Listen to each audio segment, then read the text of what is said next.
Welcome back to another episode of Proof Theology. This is Chase Davis. Hey, before we get into the conversation with Wade Stotts today, I wanted to make sure you knew about the Patreon. If you go to the Patreon and sign up in the show notes, sign up at $15 a month, you get swag, you get early access, you get direct access to me. You can suggest guests you think I should have on, questions about episodes, anything like that. Go sign up at the Patreon today, and it's a great place to interact, to get early access so you can enjoy all the content there for free with your Patreon subscription. So sign up today and enjoy the episode. I'm your host. It's good to be with you here this week. Sorry we had a week off there. It's been a busy week of travel, going to the New Christendom Press Conference out in Ogden, which was a great time. That talk will come out soon for you listeners. If you're interested in that, I'll make sure to share it. But today on the show, I'm really excited to be talking with Wade Stotts. Wade Stotts has a show up at Canon Press. You might have seen his clips going a little viral on Twitter. Wade, thanks for joining me on the show today. Glad to be here. Thanks for having me, Chase. So, Wade, I wanted to get to know you better because I saw these clips going around. And first of all, it looks like you're in a doomsday bunker where you're recording. And I don't know what's going on. I'm like, who is this guy? It seems to be associated with Canon Press. But I thought we could start maybe we could get there by going a little bit further back. You're a Christian. You come from a Christian perspective when you present material. What's kind of the story of your life with Jesus? How did you grow up in Christ? Yeah. So I was raised in a ministry family in the SBC. My dad is a music guy at an SBC church now. I grew up in the church, grew up in the Southern Baptist Convention. I got in trouble on my most recent video for saying the phrase Southern Baptist Church because it's not a church, it's an association. So I want to get that clear. I grew up in the Southern Baptist Convention, which is an association of churches. And enjoyed my time there. It was a great way to grow up. Like I said, my dad's still SBC and love them. And then I worked in the SBC for a little while. I was in music world there as well. Played in those churches, and then ended up going to Reformed Seminary. So I went to RTS in Orlando. Was there for a year. And then started having kids, and so we took a pause on seminary, which is still going on like 9 years later. So still pausing on seminary, and I moved to. So we then after that moved after doing some odd jobs around Orlando, moved to Texas to go work at the Crowder Show at Louder with Crowder. So and I was there for 2 years. Was there from 2019 to 2020, and then came up to Canon in early 2021. Okay, I've got to ask because I was listening to Crowder off and on. Gosh, I don't know when he started his show, but he was kind of going off online, and I would enjoy some of his jokes. And it was that departure. There's been, if you know Steven Crowder, if you're a listener, there's been a lot of drama and he said, she said type stuff, and that's always sad to see. You don't want to see that. But was your departure more of you wanted to move to Moscow? You just saw how awesome Moscow, Idaho was, or what was that departure like for you? Yeah, it was totally like, it was much more like I was excited about next steps. So we left on good terms, and I moved up here. My kids were getting older, and we were thinking about school options and thinking about church. And we were in Texas, and we were driving 45 minutes to church. And so it was the kind of thing where we couldn't really get close to the people who were our people, our church people. And we loved them, and we loved being able to be there, but it just wasn't conducive for that kind of thing. So there were a couple of things that were kind of rubbing in that direction, but also just really excited about the prospect of being able to help out at Canon. I took my first couple of years here, 2021, 2022. I basically just took a back seat and was trying my best to promote all the great stuff coming out of here. And so that's been my, that was my priority for most of the time here. And then moved into doing the show early last year. So started to put my name up on content again. Yeah, became a content creator yet again. That's great. And I have to ask, because I asked Joe Rigney about this when he moved from Bethlehem to Moscow. Have they convinced you of paedobaptism growing up as a Baptist? Have you crossed the Jordan, as they call it, or do you remain a staunch Baptist? I became convicted of paedobaptism around the time when we were moving to Orlando. So that was at the end of 2015. We moved to Orlando. So I got convinced of it, and then we started going to a PCA church down in Orlando, and great folks there. And so yeah, I'm not a Baptist up in Moscow, but I love the Baptists. Like I said, I grew up there. My dad is, like I said, still in the SBC, and so no hate for the Baptists here.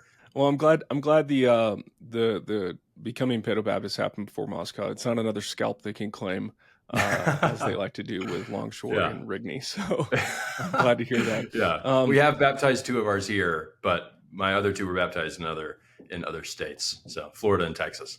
That's great. So obviously, I mean, you come from a kind of a comedy background. You've dabbled in theological education, grew up a Christian. Where did your interest in comedy come from? What was it that you were like, you know what? I think I'm going to make a living making jokes for people. Where did that start? Well, it didn't start out as something that I was trying to like do for a career or do any kind of in my job, but it was much more just kind of a weird private obsession I had. So it was like, I was, there was a like time where I was watching Conan and Letterman every day when I was in college, and I would just like take notes on the segments and like try to break down what worked and what didn't work. Same with like Craig Ferguson, I was watching a lot of then, Simpsons, Seinfeld. So I would just like, yeah, I was obsessed. I became like weirdly obsessed with it. And it was, I was doing this again, thinking, working toward ministry and working in ministry at the same time. But yeah, I just got obsessed with it, and it slowly became something that I was doing on. So when I have distinct memories of working at the call center at Ligonier Ministries down in Orlando and Sanford, and writing monologue jokes on my lunch breaks, just because I was basically just trying to get better at writing, period. And so I just thought like, okay, well, what is a joke but like a short sentence? And it's the kind of sentence that is going for something. And like, if it works, then it gets the result that you want. So it seemed like a good way to learn persuasive and direct writing. So anyway, that was my, at least a rationale for it in my head. And then slowly just kind of became something I ended up doing. So I did that at the Crowder Show. I ended up doing it for work, but it was a private obsession long before it was a like career opportunity.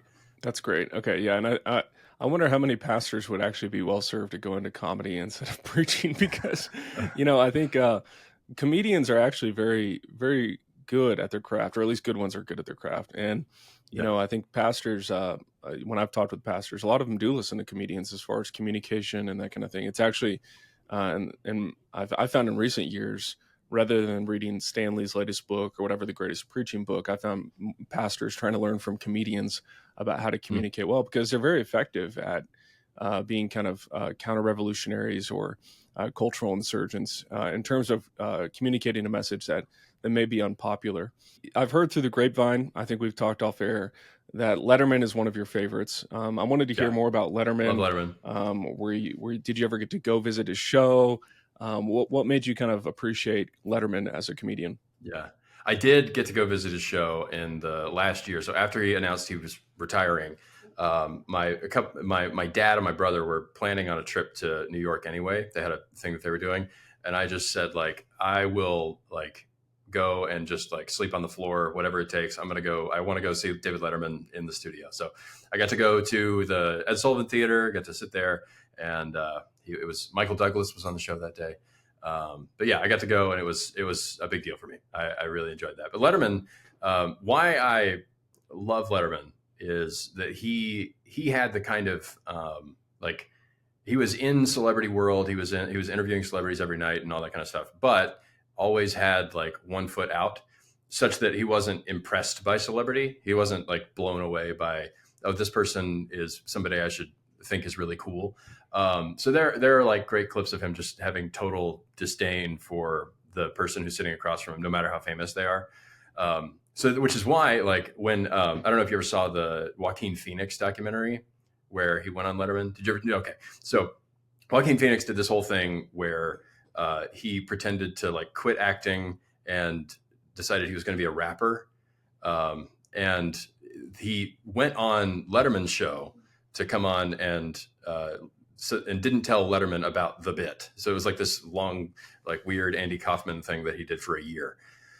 Anyway, he came on, and Letterman just by the end of the interview, like Joaquin is really like, doesn't want to talk about his music, doesn't want to talk about his acting or anything like that. And so Letterman at the end of the interview is just like, well, Joaquin, sorry you couldn't be here tonight.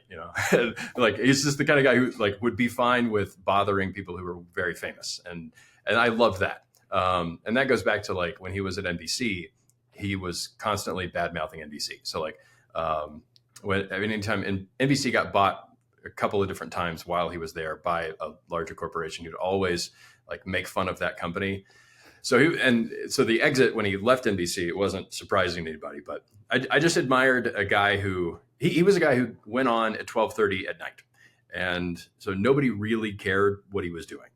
And that's 12:30 East Coast. And so he's going on at 12:30 in the middle of the night. But he had the best lead in ever, which is Johnny Carson in his prime. So he comes on every night with a huge starting off audience and at some level is okay with wasting that and is okay with just being like, we're going to make ourselves laugh. We're going to have a good time. And it developed this kind of cult following such that if you were a Letterman fan, you were a Letterman fan. And I think later on, like Conan O'Brien picked up on quite a bit of that. Conan replaced Letterman at 12:30 on NBC, but just it was the kind of like, especially in the 80s, in the 80s and early 90s when he was at NBC, it felt like this weird anarchic thing that didn't belong on TV. It was a kind of thing that like everything about the Johnny Carson show was very cultivated, pre-produced. Everybody knew that the things were going to work. The jokes were written to try to be audience pleasers and not to be like bizarre, what in the world is going on here? But yeah, those early days, Merrill Marco was the head writer there at the time. And yeah, it was bizarre. It was the kind of thing where speaking of Andy Kaufman and Jerry Lawler went on, you're a Southerner, so I assume you know who Jerry Lawler is. But Andy Kaufman and Jerry Lawler went on Letterman's show and like had a fake wrestling beef where they were like yelling at each other. And in the middle of the interview, Andy Kaufman's just like picking at Jerry Lawler the whole time. And they like stand up and Jerry Lawler like slaps Andy Kaufman. And it's the kind of thing would never happen, never fly on like the Johnny Carson show because it was, right. But it was the kind of thing where it felt like, oh, these people are like just having a fun time. And so, yeah, that's the kind of spirit that I liked. It was like postmodern in all the ways that like making fun of things that were actually stupid. So like, the sort of very put together, hey, we're all here. Like Johnny Carson was like a party every night with famous people, like very pretty people, put together people who all had pre-prepared stories.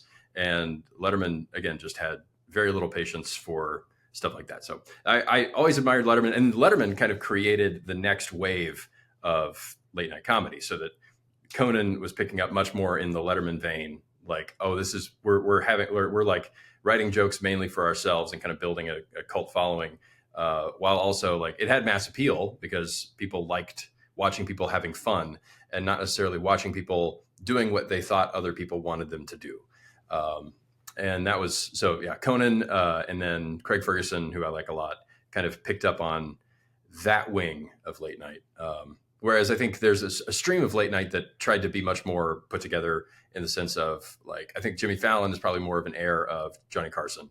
And I think that like Jay Leno, much more of an heir of Johnny Carson. It's like, please everyone, nothing polarizing, and not polarizing in a political sense, but like polarizing in a taste sense. Like anything that an entire family could watch together after the late news. So anyway, I just, that's that spirit of it. I just really enjoyed. And this kind of guy who, saw how phony a lot of TV had become. And it was just kind of at this point where it needed to be torn down at some level. Obviously, I think it's been torn down itself. There's no, like, at this point, we were like, the horse is dead. But at the time, it was a work that I thought was worth doing. And also just the craft of the writers was all very funny. He had, I'm just ranting now, but he had a bunch of guys from Letterman ended up doing a lot of cool stuff. So like, I believe Jim Downey worked there for a little while, and he was on Saturday Night Live. And I think like Merrill Marco, like I said, she said that her philosophy of comedy writing is like, okay, we have a thing that we're talking about, and then her number one question is, why is it stupid? and then just, okay, then I can write a whole thing with that question in mind. And so, yeah, like that's the spirit of like the anarchic. John Swartzwelder worked there for a little while, and he's one of my comedy heroes. Everybody should read and watch John Swartzwelder. But yeah, that's my long answer about why do I like David Letterman. I love it. My dad always liked Letterman a lot, and what you just described explains why I wasn't allowed to watch it with him. It's because it wasn't necessarily family friendly. But I enjoy that. He also liked Seinfeld a lot, and some of those episodes. Again, I've watched them in my 20s. I think me and my wife watched. We got back when DVDs were a thing. We watched all the seasons. We had the whole catalog of Seinfeld. We watched them all. We really enjoyed them, and it was a way to kind of get to know my dad's humor more. But what do you think about? I mean, Seinfeld now has, I don't know if he's still doing it, comedians in cars doing getting coffee or something. Is Seinfeld kind of in that vein too, or how would you describe Seinfeld's approach to comedy? Yeah, Seinfeld's an interesting guy because he is like his show.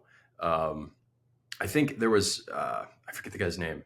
I'll remember it as soon as we get off this interview. But he was one of the guys who wrote for Conan in the early days, and he talked about how Seinfeld was like the rebels in sweaters. Like these were guys who were doing the form of a sitcom, but also just like at some level were doing it entirely differently and not like a bunch of crowd pleasing jokes. So like they'd have whole scenes that would start off with I put a clip of this in one of my recent episodes, but like Elaine just like saying, who do you think is the least attractive world leader?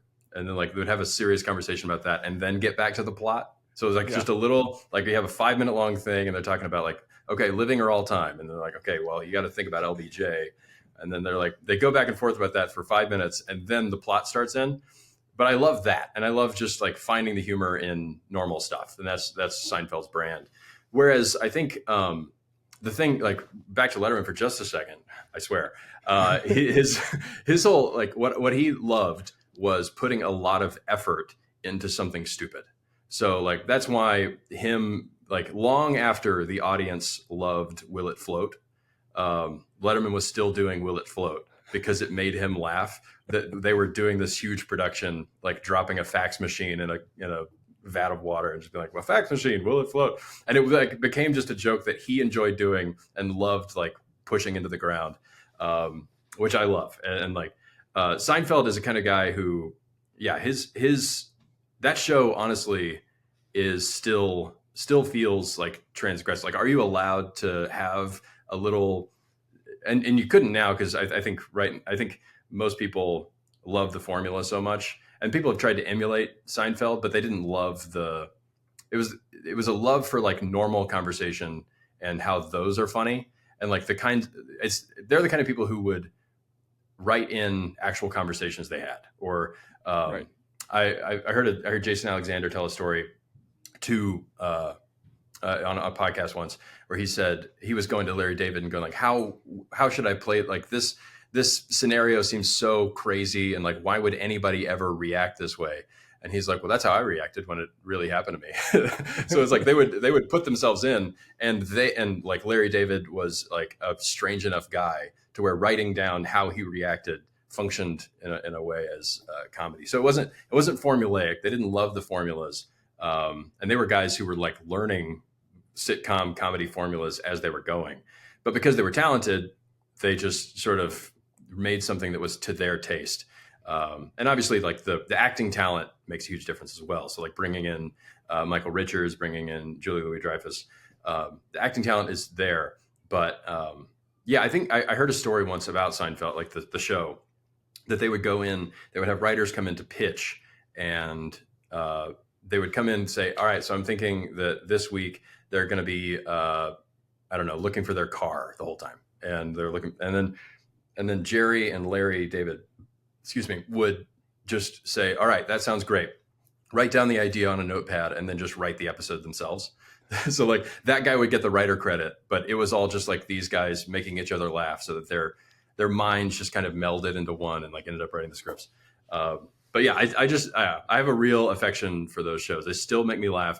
I'll watch them over and over and still just like be amazed at the I don't know, like they understood the like that all of these stories that they were setting up could intersect, and that could be the joke, and that ended up happening like right toward the middle of season 2 is when they figured out like, oh, we can make all the A plots and B plots like erupt at the end and be one big thing. Yeah. So I don't know. I'm just free associating about Seinfeld. Sorry. You're fine. You're fine. I feel like, if I remember correctly, I don't remember, I think it was Kramer. I can't remember his real life name right now. Yeah. But, Michael Richards. Yeah. Yeah. Didn't he get canceled at one point for doing something? He did. What did he get canceled for? So he went on stage, Dave Landau, who's a friend of mine. He tells a story. He knows, like, he met Michael Richards about a week or something before this whole thing happened. And he had a negative encounter with Michael Richards. Like, he thought like, oh, this guy like doesn't know how to operate outside of being the Kramer guy. So he started doing stand up as his fallback. So after the show ended, he tried a few sitcoms. Those didn't work out. And so he starts doing stand up. And the crowds, like, they might give him a little bit of grace at the front end because he's Kramer and like, oh, we love Kramer. But they were brutal. So like he's trying a brand new art form that he's never done before, and then just getting brutalized by these like random people. So he's angry because he's the guy who's coming from the top. Anyway, what ends up happening is he ends up like yelling at these hecklers who were being rude. So like the hecklers are being rude, and he starts yelling at them, and the hecklers happen to be African American, and so he decides that he is going to shout the N-word at these. Sorry, I don't mean to like bring up this weird thing on your podcast. You brought it up. I brought it up. I blame you. So anyway, he starts yelling the N-word at this crowd, and it's So and very quickly just doesn't have a career. So, and back to Letterman, that next, like a few days later, Seinfeld is scheduled to be on David Letterman's show.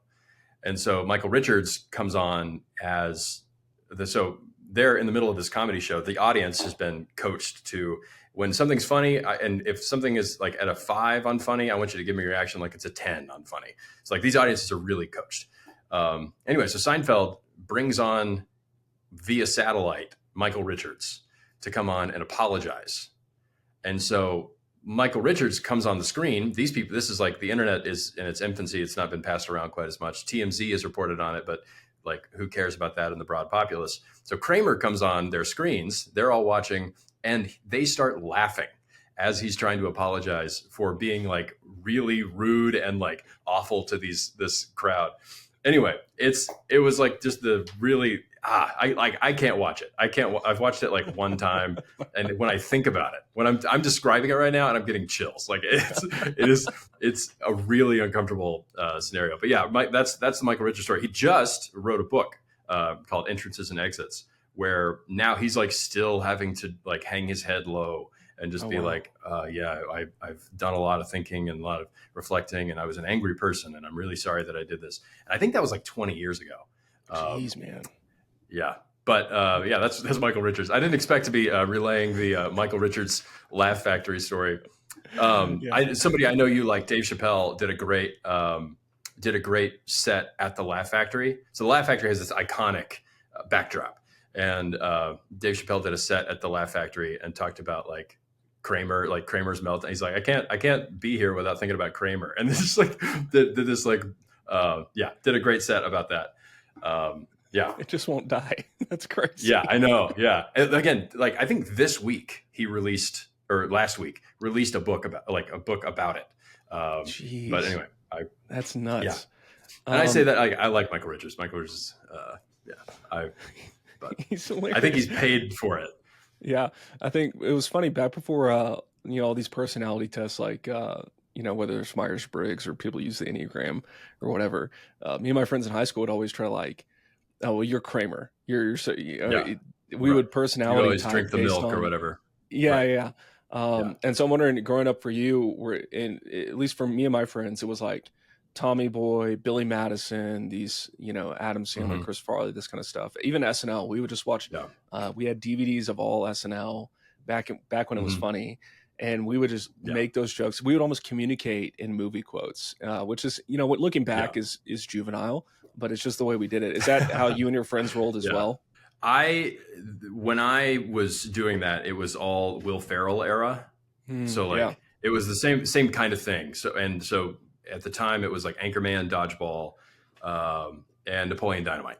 So those are the like major when I was in high school, junior high.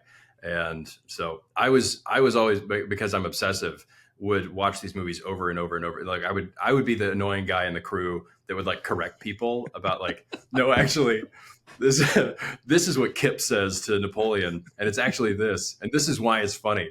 So yeah, again, I was always yeah, I was awful. I was an awful kid. But yeah, again, my obsession paid off. Totally. So I still like, I still know. Same with The Office. Like I would watch The Office and rewatch and watch and rewatch. But yeah, great shows. And there's something fun about that, because at some level you don't have to be funny. Like in order to make other people laugh, you just have to know the quotes. And then eventually you're just kind of like spinning everything. Everybody's having a great time because we all remember this one thing we watched. I was talking to somebody in the office the other day about like people talk about brain rot, where everybody's using the same, like everybody's referencing this thing. But the thing about the current thing, I don't mean to be like these kids, but like what's interesting now is the references are all to like, you've seen 100,000 TikToks and I've seen 100,000 TikToks, and they may be different, but they all are like doing the same kind of thing or like have the same vocabulary. So they're all referencing things. But yeah, I don't know. I guess I do have this like boomer nostalgia for back in the day when we communicated in quotes, but it was all the same thing. We all knew Anchorman. We watched Will Ferrell, but we did. Yeah, Anchorman was huge, and we rewatched that one. Dodgeball.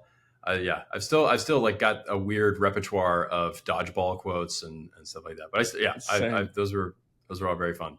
Same with like Zoolander. Yeah. Whenever I order, not that I order this ever, is Frappuccino, but whenever I like think about going to Starbucks, like orange mocha Frappuccino comes in my mind. Orange mocha. And I'm realizing as I grow older, I'm like, I'm probably really out of touch with people in a college town, because I'm making all these jokes. We'll have like interns that are like in their 20s, and I'm like, I'm referencing comedy that me and my millennial friends get, but they don't get it all. So. Sure. Yeah, when you're like, oh yeah, we could do a gasoline fight, and they're like, what are you talking about? You're an insane person. Get away from me.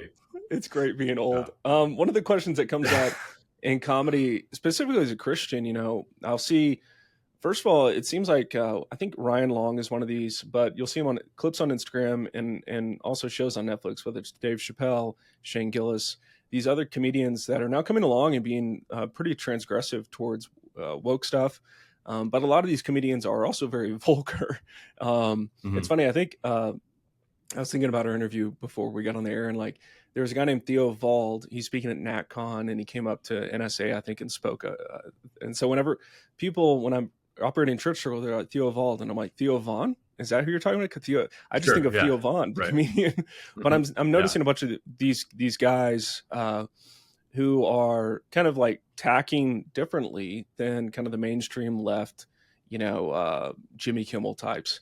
And yet I also, as a Christian, feel like, there's a sense of like, I laugh at this? Some of the stuff is way too vulgar. How do you as a Christian, how would you, not that you're a pastor, but how would you help Christians think wisely about enjoying comedy? That is like when we're talking about Will Ferrell skits on SNL or Chris Farley jumping on a table, that stuff is funny. But rarely was it as vulgar as I see today. What do you think? What do you make of all of this? Well, all these guys are like, so stand up and sketch are very different. And most of what we're talking about is in like PG-13 movies and TV.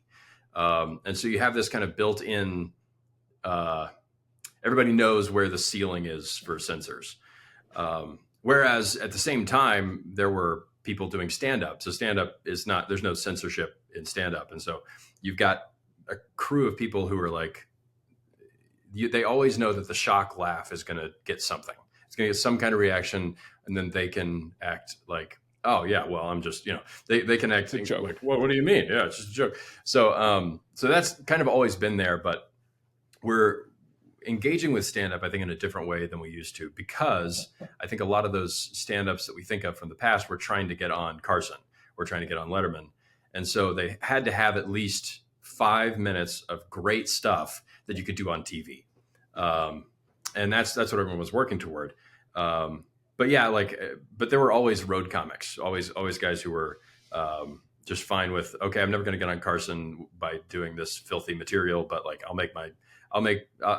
they like the purists who are like, oh, I will be the best at stand up and don't ever want to be, I don't want to sell out like those guys like Steve Martin. Yeah. But stuff like that. So I think that's part of it, is that we have more access to stand up now, or like direct access to stand up, because they're doing podcasts.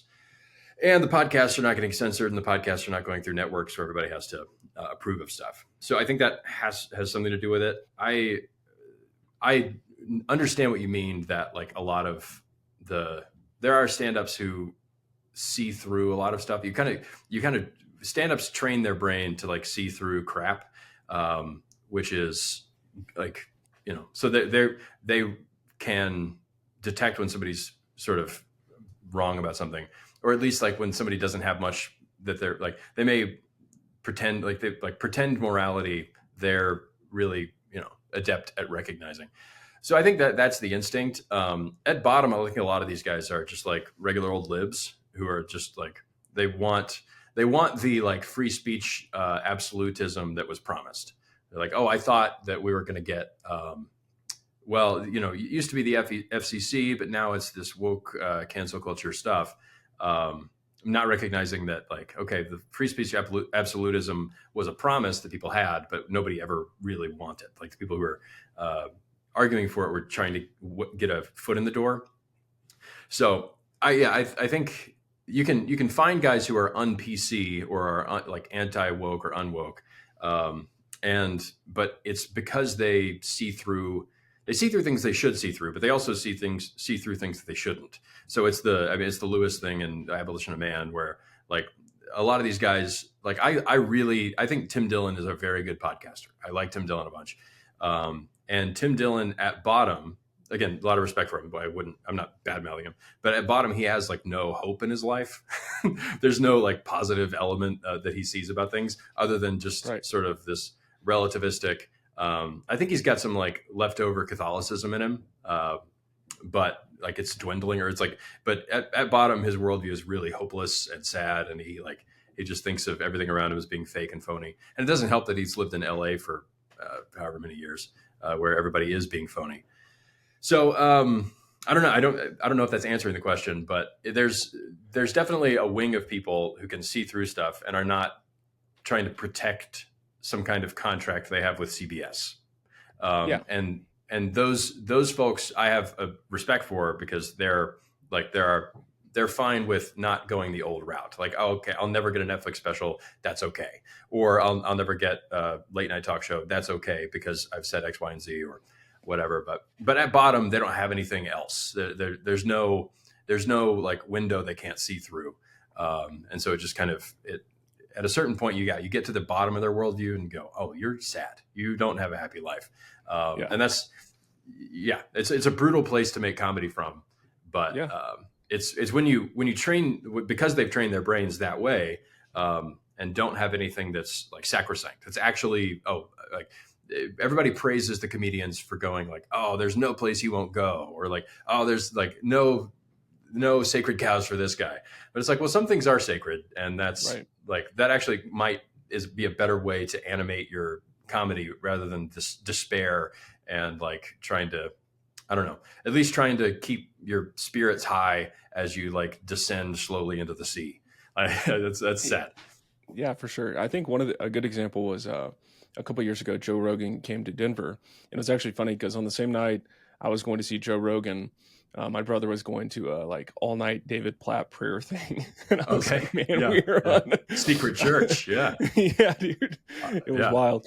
And so, but I had to like walk out of one of the openers because it was just open blasphemy. Just like I was like, I can't sit in this. I mean, it was satanic. And then I listened to Rogan, and he had some good stuff. I mean, he did make fun of the Christian missionary who died at like recently in the last 5 years, going over to an island to try to share the gospel. And so like I feel a tension when I laugh, or when I wasn't laughing at that, I was just kind of stone faced, Sure. like don't make fun of my people. But but how do you wrestle with that as a Christian who's into comedy? How do you kind of navigate those waters? Yeah, I think you got to be okay with skipping, and just like there's a certain kind of like developing your own sniff test for stuff is important. Where if you think like, I think people do this with movies where they're like, oh, I have to like such and such a director because all the directors love, all the people I know who like movies say this is the best director. So like they get super into Quentin Tarantino because all the film YouTubers love Quentin Tarantino. And it's like, well, that may be actually just like, number one, turning you like cringe. Like I think Quentin Tarantino can be pretty cringe, but I was also just, what's he doing? Why are you like, he's not as talented as just because like film YouTube likes him doesn't mean you have to. And you can go like, well, I mean, he's a talented guy and you can enjoy whatever. But there's a huge question of like, why are you doing this? Why are you watching this? And is it because you want to come across as a person who knows a lot about movies? Or is it a person who's like, if you're writing a book that's called like, God and Quentin Tarantino, and you're like interested in that and you want to like, I don't know, like that might be a good reason to do it, but just sort of like passively going like, yeah, sure. Whatever you have to feed to me, like, yeah, kill those hippies or whatever. It's like, okay, man, like I just ruined a movie for if anybody's not seen, but like, I think that's a problem. I think that there's, there are, and in the same way, there are ways of engaging with comedy that's just like, you got to know when to just go like, I'm not going to be embarrassed if I'm sitting with my wife watching a comedy special, just be like, skip, and all right, skip, and then, okay, seems like we're in new territory here. We'll check this out. You talked about watching Shane Gillis, and that just being like, okay, well, there's going to be some stuff in there that's really great. Like he's a very good stand-up, but also just knowing, okay, he actually doesn't have something that's sacred. He doesn't have places he won't go. And that's not good. It's not a healthy place for your mind to go and for your spirit to just think like, okay, well, yeah, because at bottom you are absorbing the fundamental assumptions about the world. So if you listen, like I said, I love Tim Dillon. I think he's very talented. If you listen to him for too long, then you will start to absorb like everything's fake. Everybody is bad. Nobody, like there's nothing worth preserving in anything. We're all just at the end of civilization here. So I guess I should just, make my stack by doing a podcast on the Patreon. And that's at bottom, like what he does and what his life is. And because he's talented, he can hide that for a long time, hide the sadness of it. But You're still getting it. You're still picking up on it. I don't mean to badmouth Tim Dillon. If Tim Dillon ever wants to, call me a hack or whatever, that's great. That's fine. That's great. That's awesome. Yeah. So I'm picking up on with comedians, they seem to be able to see through stuff. They don't appreciate the fakeness. This is why I think a lot of Christians actually nowadays, especially, seem to appreciate them. Maybe why, I don't know if it's unique to postmodernism and the kind of age we live in, or if it's, particular to that craft, but it seems to me a lot of pastors could learn a lot. I remember kind of watching some of Chappelle's bits on different cultural matters, and I was like, why is this guy providing more insight? And he's getting people to laugh, yes, but he's providing more insight than a lot of pastors are, when a lot of pastors still seem to be operating kind of in that pre-produced, make sure your sermons don't touch anything out there that are going to offend anyone in the audience, because then you'll lose congregants. Right. And so that was really rattling to me. One of the comedians that we've mentioned already is Jimmy Fallon. And I remember him from SNL, and me and my wife both had a kind of an appreciation for who he was. He was kind of like this, like naive, schoolboyish, fun guy. And when he got on late night, I started watching it because I was like, well, he doesn't seem like a crazy leftist. Maybe I can enjoy him. And then all of a sudden, 2020 hits and he goes off the rails. Why is Jimmy Fallon not funny anymore? What happened to him? Yeah. Well, I think Jimmy Fallon is, because of late night, I think he, like I said, I think he's much more of a people pleaser. So there's this, I think at bottom, he wants to pretend as if we still live in like neutral world, where, hey, we all have a common culture. We all basically believe the same things. We have the same underlying assumptions. And because the culture is moving leftward, then his underlying, like his trying to unite, his trying to say like, oh, we actually do have a common thing here, is not going to be like fight the right. It's going to be much more like assume that everyone is on the left. And so talk about it because everyone he interacts with is. So yeah, I think he's the kind of guy. I did a video about the strange case of Jimmy Fallon because like he's a different kind of guy who was really successful making comedy in neutral world, and still like. Whereas the other guys have picked up on, okay, we're in a fight. We're in like there's some kind of real cultural battle going on, and I'm here to be the apologist for power. Whereas he again tries to unite, okay, you know how we all, and because he's trying to be this uniting force in a really divided place, that doesn't just show up in politics. So that he's not just trying to like do leftist politics, but he's also still talking about like acting as if everyone is watching the same TikTok trends. Whereas what the people he's actually talking to, the people who are watching TV at 11:30 at night on NBC, watching network television at 11:30, those are mostly old people, Right. and so he doesn't it's really difficult to connect with an America that is divided, and he's still trying. And I'm like, at some level, I'm sad for him. I don't think again he's not my comedy hero. I don't think he's I've never thought of him as a great comic. But I do like at some level feel sorry for him because he wishes we had more in common. He wishes we had like a common culture that we could, we're all having fun here because we all live in America and we're all, but yeah, Jimmy Fallon, yeah, he's a strange guy.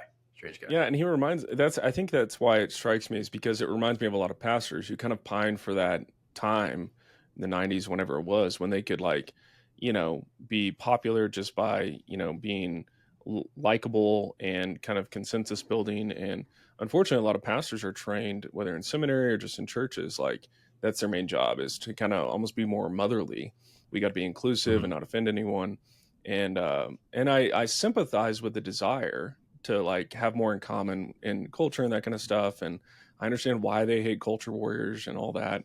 But at the same time, like we're in a fight, like take a stand. Like you are a pastor. Of all the people that shouldn't be canceled, or pastors do get canceled sometimes, but of all the people that have a place where they can go and get their soul fed and be taught God's word faithfully and thoroughly to all of life, it should be churches. And yet so many pastors seem to be just like Jimmy Fallon me, where it's just like, no, we're not going to offend anyone.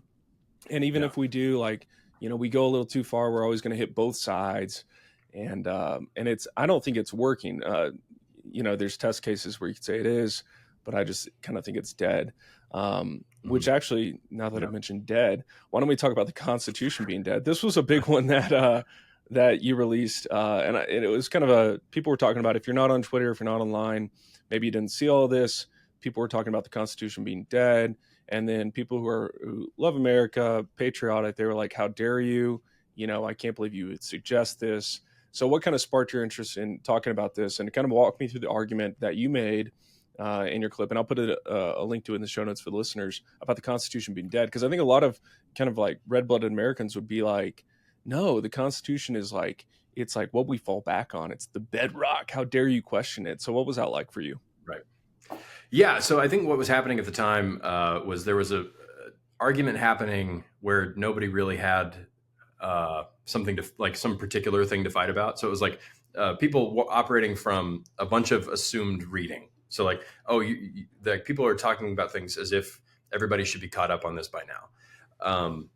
And I think that there's a place for that. I don't want to, besmirch that. And like, it's okay to be like, all right, guys, catch up. We're headed this direction.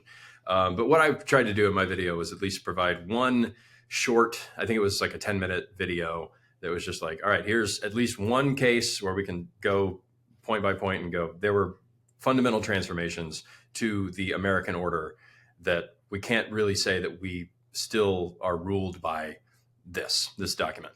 And so what I was trying to do was try to at least say in ways in which all the mainstays of the American constitutional order have been torn away.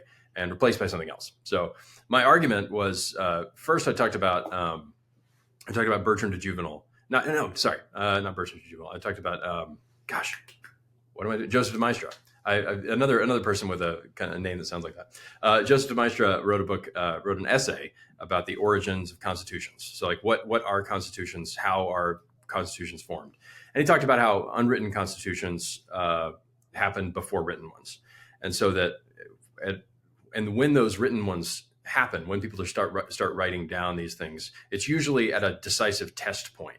So that in America, what happened was there's this way of life that had been operating and had become a distinct thing from England, from the English order, from the British order. And so they're sitting here recognizing at this test point, try to define ourselves in some kind of unified way.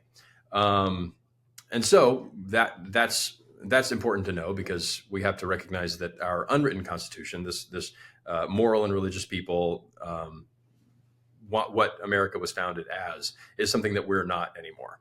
And so we can appeal to what was written down, trying to preserve this order, but we also have to recognize, okay, that order isn't here anymore. So we can point to the document all day. It doesn't make as much of a difference.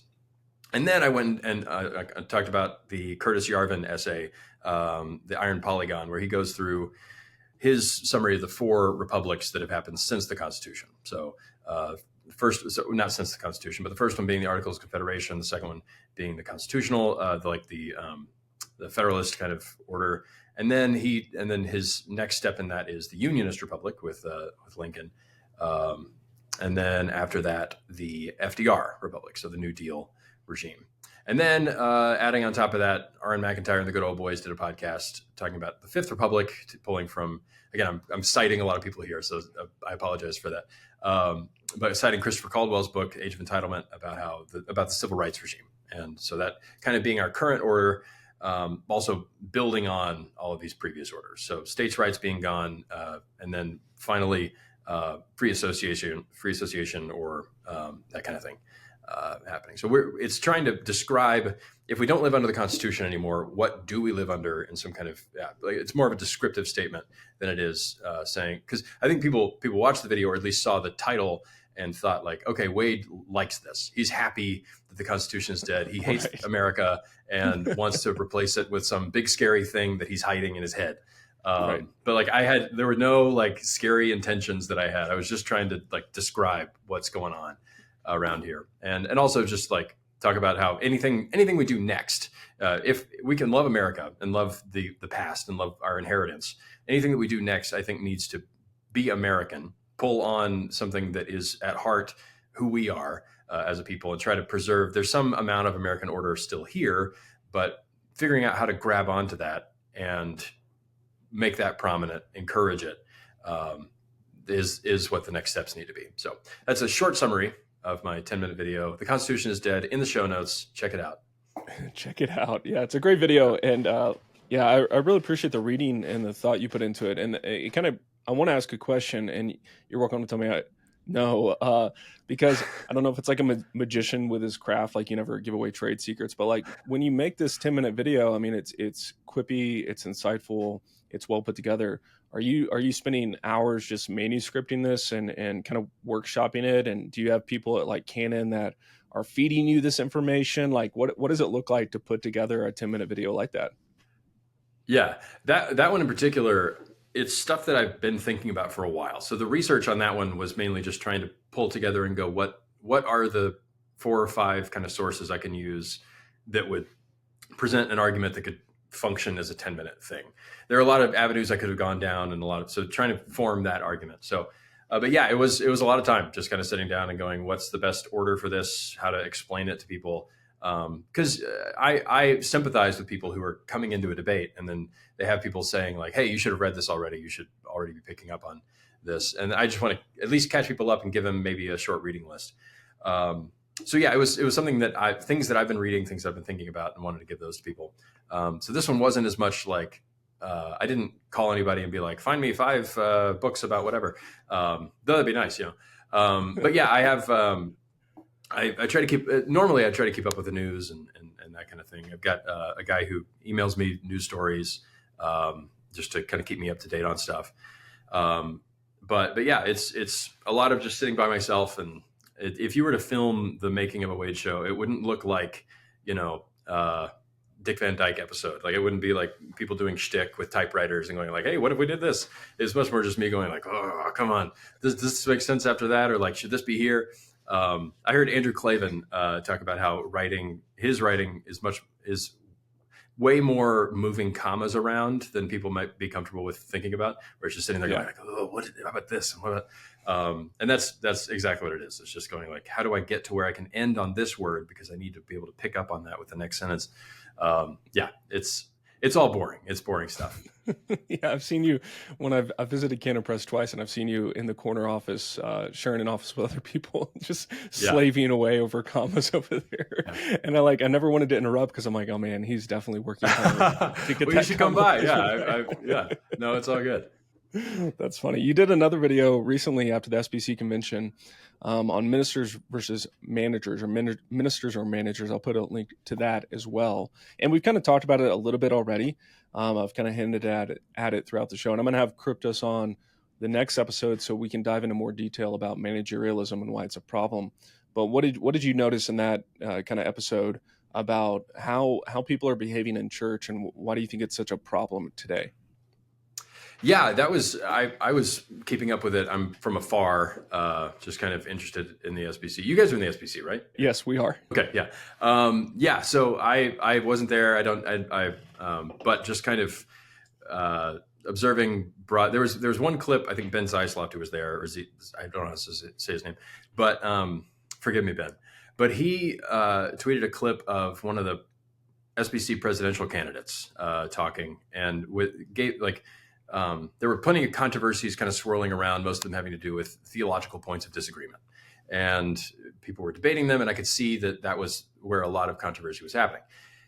And then Pastor Bruce Frank, I believe his name was, he said something about, this is all these issues are important, but we got to remember that in 100 years, this is going to matter way less than how many people we bring to Jesus. And so basically what that just kind of rang a bell for me in my time in just evangelicalism. It was not something aimed exactly at the SBC, because it's a broader trend, and I'm not picking on them individually, but it was and I'm not even picking on really Pastor Frank. It was mainly just like, oh, that sentiment I recognize and can see and have seen. Yeah, absolutely. And so in recognizing that, I just was like, okay, I feel like somebody needs to talk about, like, say out loud what that is and what that means. And I've been helped by Kryptos. You talked about his, you having him on, which is great. I've been helped by his essay, Managerial Christianity, which applied James Burnham, again, I'm quoting a lot of people, but applied James Burnham to the church, and just go, okay, well, this is the church taking on the values of the world and like massifying everything, turning things into, just kind of mass consumer brands, because it's efficient. And if you like management and you like efficiency and you like numbers and spreadsheets, then you can become a pastor, and you don't have to be a theology nerd. You don't have to even think about all these issues. It's kind of like pastoring on easy mode in some ways, because, well, there's a proven system, and you just get to kind of plug into that, and then do that. Again, I'm not a pastor. I'm not here to come around and get into people's business, but it is at least a trend that I was like, okay, somebody got to say this, and having been helped by Kryptos, and then also trying to apply my own analogy of the multi-level marketing business to that, and also try to tie in the idea. Okay, there's some reason, some functional reason why getting rid of churches that have female pastors would be an unattractive thing to these people. Yeah, it's going to hurt the bottom line. Yeah, right. Hurts the bottom line. Yeah, why would you fire people who are like, the spreadsheets look really great. There's right. In like egalitarian world, or like in a complementarian world, I always heard this, where it's like, it's not that women wouldn't be good pastors. They probably be awesome pastors, but it's that the Bible says they can't. So it's not a matter of like qualification. They're actually amazing. And so they're like trying to like ease the frustration of women in the congregation, rather than going like, okay, Paul didn't think that this would be good. and he must have reasons, and he gives his reasons. And that we can, even if that rubs us the wrong way, we can actually go, okay, well, if you say this, then we're going to trust it. And a lot of the arguments, like Dabney's arguments against female preachers, are much more brutal than anything that's anybody would be allowed to say in the SBC. And I mean, C.S. Lewis couldn't make the arguments that he made in Priestesses in the Church. But all of them have to do much more with okay, we're going to try to take God at his word, qualification wise, and not not just read our system onto, okay, well, Paul lived in a different time when he didn't have spreadsheets, and he didn't know how great these women were at getting the spreadsheets looking great. So I don't know.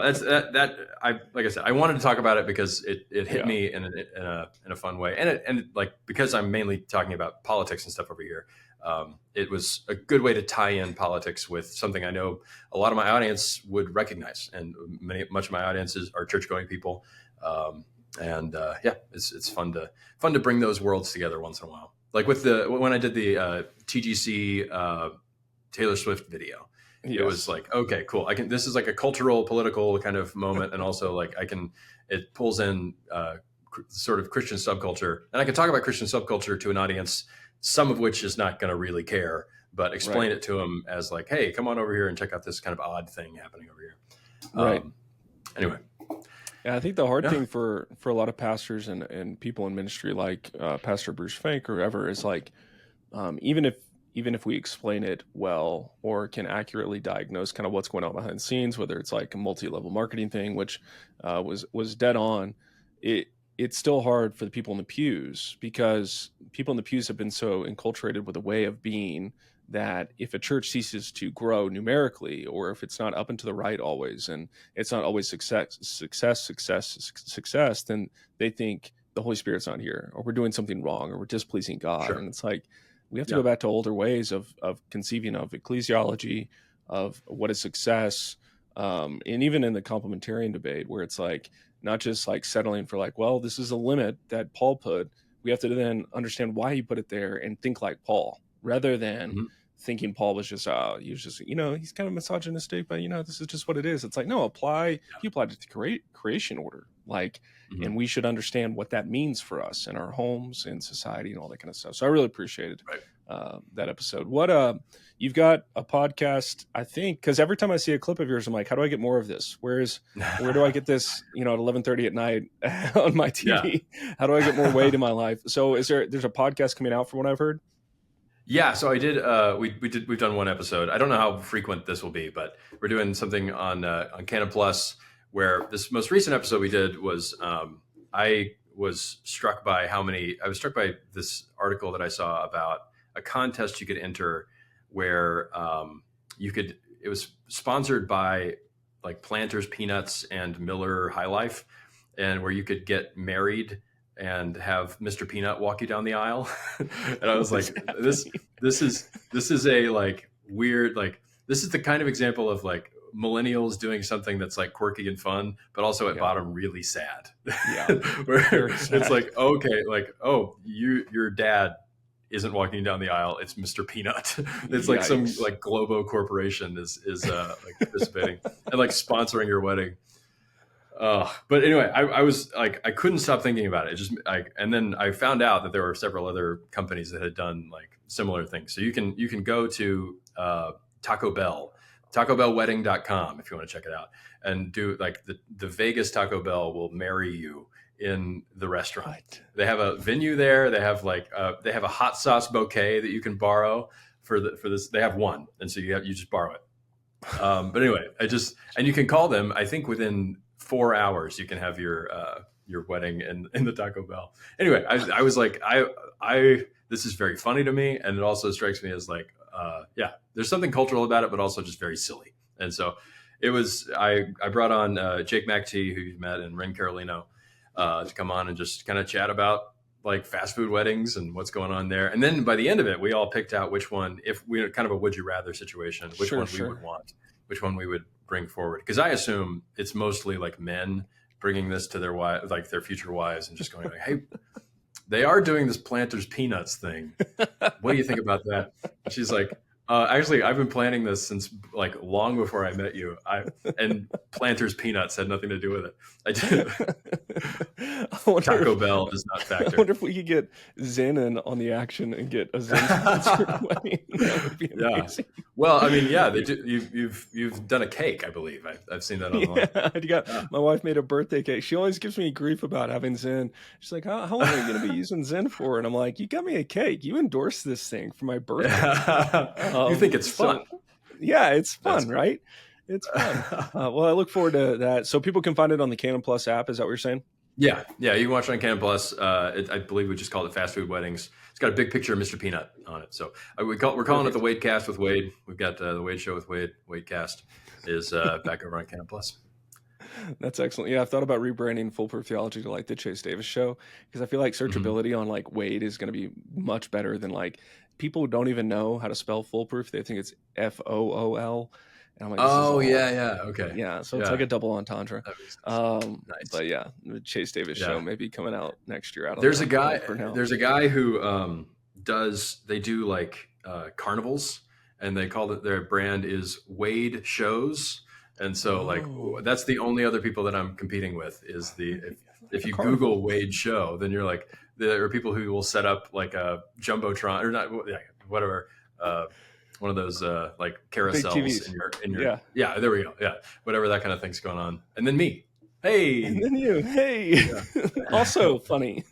yeah, right, exactly. Come have fun. We're both about fun. We'll do a tie-in. I'll get sponsored by the like carnival equipment You really people. should. That'd be great. Do an ad read. Wade, this was a good time. Thanks for taking time to talk with me on Foolproof Theology. I'll make sure to plug Twitter, Canon Plus, anywhere else people can keep up with your website or anything, or are those the two main things? Yeah, Wade Stotts on Twitter, Wade Show with Wade on YouTube, Canon Plus. That's where my stuff is. All right. Thanks for joining me today, Wade. Thank you for having me. Real pleasure. I hope you enjoyed that episode with Wade Stotts. I think it was a great time, especially for my dad who loves Letterman and Seinfeld. We had a great conversation today. If you enjoyed this content and you'd like more of it, you can get early access to every episode on Patreon. If you go sign up in the show notes today at $5 or $15 a month, it's a great way to support the podcast, to keep promoting great Christian content. And it's also a way to interact with me, get free swag, all that kind of stuff with your Patreon subscription. So go sign up in the show notes for the Patreon, and we'll see you next time.